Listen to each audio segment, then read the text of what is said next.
নয়, দেশের প্রধানমন্ত্রী নরেন্দ্র মোদী, সঙ্গে এসেছেন জাতীয় নিরাপত্তা উপদেষ্টা অজিত ডোভাল ও প্রতিরক্ষা মন্ত্রী রাজনাথ সিং।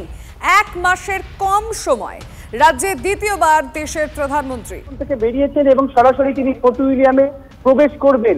দেখো, গুরুত্বপূর্ণ বিষয় সেটা হচ্ছে ইতিমধ্যেই ভারতীয় সেনার তিন বাহিনীর প্রধান যেমন প্রবেশ করেছে, তেমনি প্রতিরক্ষা মন্ত্রী Rajnath Singh, chief defence staff এবং জাতীয় নিরাপত্তা উপদেষ্টা অজিত ডোভাল প্রত্যেকেই কিন্তু ফোর্ট উইলিয়ামে ধীরে ধীরে তারা একে একে প্রবেশ করছেন।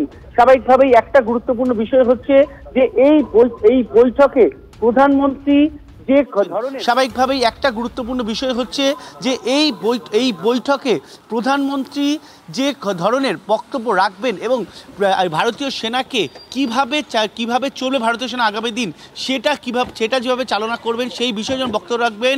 দেশের সীমান্ত সামলানো, আগামী দিনের বিশ্বের যে পরিস্থিতি তৈরি হচ্ছে, যে বর্তমানে যে বিশ্বের যে ধরনের পরিস্থিতি তৈরি হচ্ছে তার সঙ্গে সমানতালে ভারতীয় সেনা কি কাজ করবে সেই একাধিক বিষয় কিন্তু এই বৈঠক উঠে আসবে। এবং তুমি দেখতে পাচ্ছ যে ইতিমধ্যে প্রধানমন্ত্রীর কনভয় ধীরে ধীরে এগিয়ে আসছে ফোর্ট উইলিয়ামের দিকে। আমার ক্যাম্পাসেন অর্গসের ছবি করছে এবং ফোর্ট উইলিয়ামে কিন্তু আশেপাশে কলকাতা পুলিশের তরফে যাবতীয় নিরাপত্তার ব্যবস্থা করা হচ্ছে, নিশ্চিত নিরাপত্তা যেটাকে বলে।